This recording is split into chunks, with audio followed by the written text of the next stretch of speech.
Back, everybody. You are watching the Morning Show right here on TTT. Now we're going to chat with some winners because we are going to be speaking with the top three of the recently concluded First Citizens National Poetry Slam 2020. So I would like to welcome to the show this morning Alexandra Stewart, who is the winner. We are also welcoming Kevin Sawyer, second place, and Ahmad Abdullah Mohammed, who is the third place winner.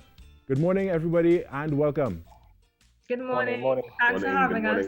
And congratulations to all of you for placing top three in the competition. Thanks. I appreciate it. Thank you. All right, so let's run through with each of you. I want to find out what your experience is like. So first you, Alexandra. Well, from getting the news to now, it's been a whirlwind. It's been a really mind-blowing experience. Going into this competition, I was really focused on the message that I had to share and picking a theme that was important to me and really getting that connection to an audience that wasn't even present. Right. And afterwards to find out the results and realize that in that process, I was able to make history. That was a very, very exciting thing for myself and for the people who've been supporting me for so long. I can only imagine because I'm not as talented as you when it comes to poetry, so I could only imagine. Kevin, flattery. Kevin, what was your experience like? It's been great. It's been really great. And since the announcement of coming second place and the piece going up, there's been a lot of feedback from people who, it resonated with. So that's been really, really good because the slam was moved to September, which is World Suicide Awareness and Prevention Month. So I did a piece regarding that because I know just a quick look at social media, you'll notice that a lot of people are ready to give up on life, give up on their dreams, or give up on society. So I wanted to address those people. And since then, the feedback has been overwhelming. I've spoken to so many people who are deeply encouraged, and that was the whole point of it. So I'm really happy. And overall, the slam promoters and the organizers and everyone have been so accommodating. It's been a really great experience stepping into this for the first time and having it received the way it was. It was a really great experience. Wonderful, wonderful. And Ahmad, what about you? For me, I think I guess like everybody else who've been getting feedback, it's been as I wouldn't say overwhelming, but in a very good way. A lot of people have been messaging me and telling me that I've given them the opportunity to now, I guess, face some things that they probably were putting off in their lives, and they now have a chance to address certain issues. Because my topic more or less dealt with trauma and therapy, which I'm a strong advocate for right now. That it helps, especially as we're approaching October. So in all, I think it's a very great experience that I was able to deliver a message that like Alexandra and like Kevin resonated with people, and so now people can find some solace within themselves to do better and to be better at life and at human beings. That in itself sounded like poetry to me. I want to stick with you a little bit, Ahmad. When it comes to doing what you do, how do you find the strength? What inspires you to keep going? Well, it's a tricky question, particularly for this one. I really want to say the strength came from my mom, because the piece was really centered around her and my relationship with her. She's passed. She died in 2003. So for me, I think particularly pertaining to this piece, it was really just borrowing that strength from her to be able to deliver what it is I needed. I was definitely inspired by the limited time that I felt like I had with her, and going through that, revisiting those times that, like I mentioned in the piece, and being affected by that and really drawing it out. That was definitely my inspiration and wanting to be better. And like I mentioned before, I'm an advocate for therapy now because it has been helping me. And so my piece really was some of the topics, well, a lot of the topics that I brought up in my therapy sessions. So that really was my inspiration for it, and really facing it, being able to revisit the trauma and not have to be scathed, so I could revisit it and become unscathed and look at it from a different perspective now. For sure, for sure. And Kevin, what keeps you going? In spoken word, Well, I Yeah. definitely stepped into this for the first time. So it really, initially, I started out by just challenging myself to do something different. I'm normally performing in a humorous way, Right. comedy or as a character. So I use this opportunity to try to just, bare my soul. And from the jump, I did that for my audition, which I'm glad is not anywhere online. I was extreme, it's the most raw I've ever been in my life. And there was no laugh to hide behind, no disclaimers. And I really admire spoken word artists because they put their souls out there, and I do not envy the judges who have to judge people's soul. But they Right. did, and Alexandra has the best soul. So, but yeah, it really was. I was motivated initially by challenging myself, and then once they got me into the semifinals, I was like, okay, now I'm just gonna go with my passions and my conviction. There was no audience, so you're really just up there with your conviction, your voice. You trust yourself, you trust your process, and your message. And because you're speaking to an empty room, so yeah, I was up there with topics that I really, really passionately cared about.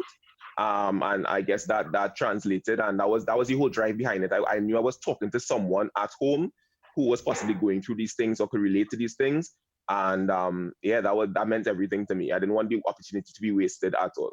And Alexandra, you, the one with the best soul, right? What keeps you at the top of That's your high praise. Kevin gave you that title. What keeps you at the top of your game, you think? I pray a lot in every single part of this process. That's really instrumental.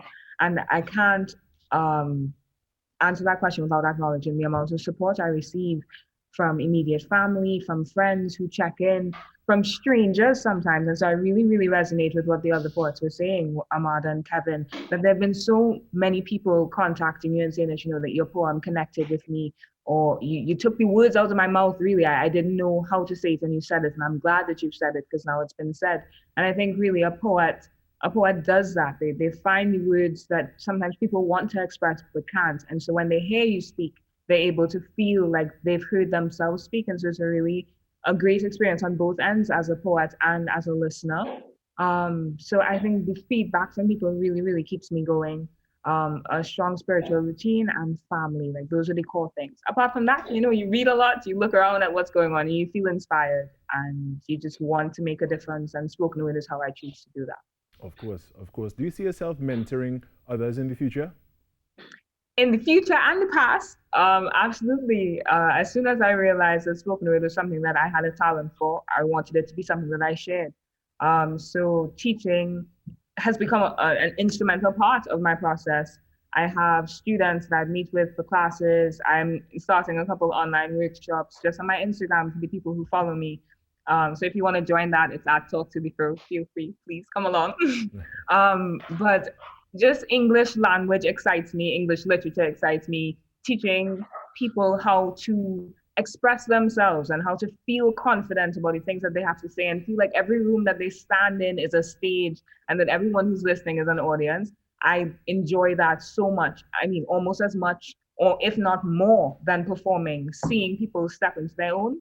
I absolutely love that. And that's a wonderful way to wrap this up. We actually have a video of your performances, so we're going to share that with the public. And I want to thank you all so much for joining us this morning. And I want to congratulate you all for your placing top 3 in the First Citizens National Poetry Slam competition. We look forward to so much more great work from all of you. And, we are looking forward to whatever comes from the creative minds of you poets. All right, so I want to thank you all, Alexandra Stewart, Kevin Sawyer, and Ahmad Abdullah Mohammed, for joining us this morning. Now let's take a look at that video.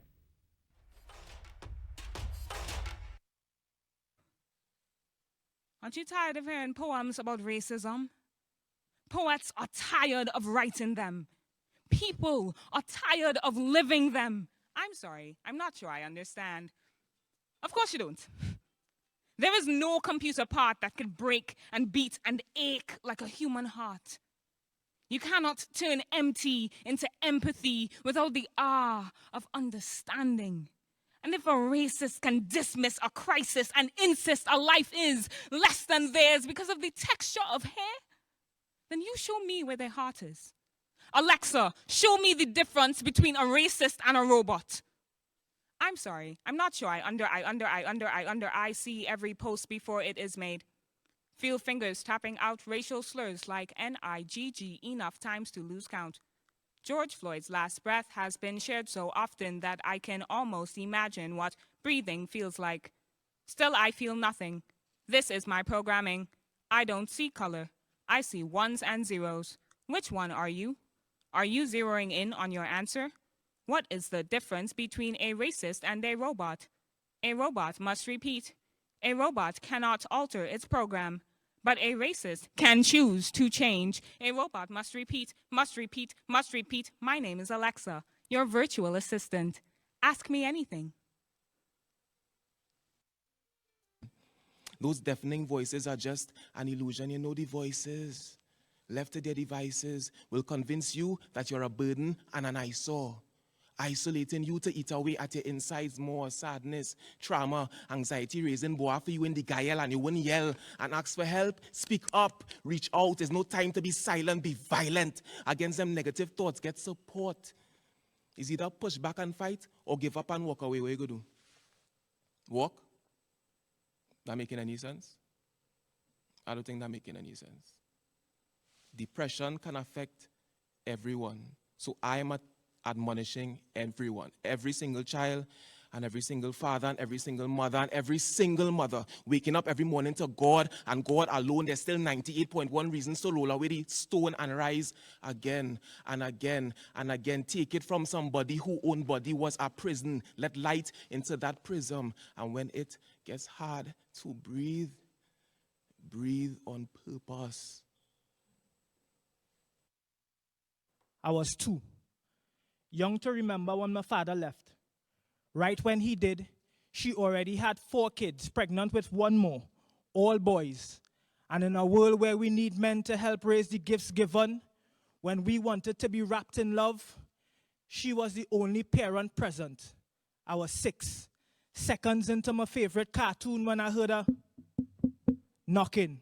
Saw love rushing to repossess everything she said she'd share when she signed those papers of commitment. Till death, do you, and injustice. They took her house, her land, her car, her savings, some of her pride, but none of her resilience. I was 7 hours into our new home when I saw how love makes you fight hard. The fate of old scriptures when we have these New Testament. She converted to Islam to be with him, but with him gone, she cursed Allah's name. For crying out loud, you could hear how she screamed and ate her pain. I was 10 days away from celebrating my big brother's birthday when I saw how love brings you to your knees and leaves you stuck in a prayer position.